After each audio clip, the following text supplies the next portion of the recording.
কলাবাৰী আমাৰ গাঁও পঞ্চায়তৰ অধীনত যিটো ঘৰ আছিল সেই ঘৰটো আমি ইনফ্ৰাষ্ট্ৰাকচাৰটো কিছু আপগ্ৰেড কৰি আমি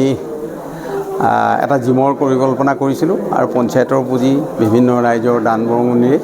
এই আজি জিমটো সম্পূৰ্ণ কৰি উঠোৱা হৈছে, ৰাইজৰ কাৰণে উৎসৰ্গা কৰা হৈছে আৰু আমাৰ দ্বাৰা আজি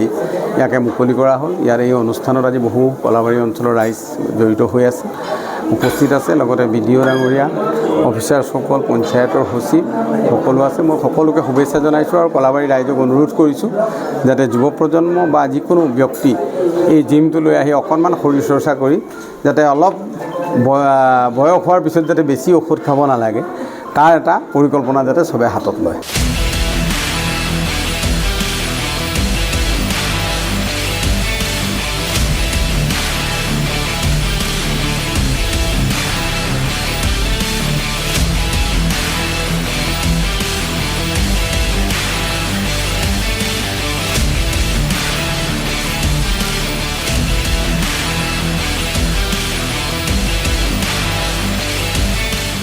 কলাবাৰী আমাৰ গাঁও পঞ্চায়তৰ অধীনত যিটো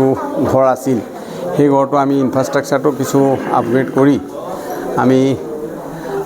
এটা জিমৰ পৰিকল্পনা কৰিছিলোঁ আৰু পঞ্চায়তৰ পুঁজি বিভিন্ন ৰাইজৰ দান বৰঙণিৰে এই আজি জিমটো সম্পূৰ্ণ কৰি উঠোৱা হৈছে, ৰাইজৰ কাৰণে উৎসৰ্গা কৰা হৈছে আৰু আমাৰ দ্বাৰা আজি ইয়াকে মুকলি কৰা হ'ল। ইয়াৰ এই অনুষ্ঠানত আজি বহু কলাবাৰী অঞ্চলৰ ৰাইজ জড়িত হৈ আছে, উপস্থিত আছে, লগতে BDO ডাঙৰীয়া, অফিচাৰসকল, পঞ্চায়তৰ সচিব সকলো আছে। মই সকলোকে শুভেচ্ছা জনাইছোঁ আৰু কলাবাৰী ৰাইজক অনুৰোধ কৰিছোঁ যাতে যুৱ প্ৰজন্ম বা যিকোনো ব্যক্তি এই জিমটো লৈ আহি অকণমান শৰীৰ চৰ্চা কৰি যাতে অলপ বয়স হোৱাৰ পিছত যাতে বেছি ঔষধ খাব নালাগে, তাৰ এটা পৰিকল্পনা যাতে চবে হাতত লয়।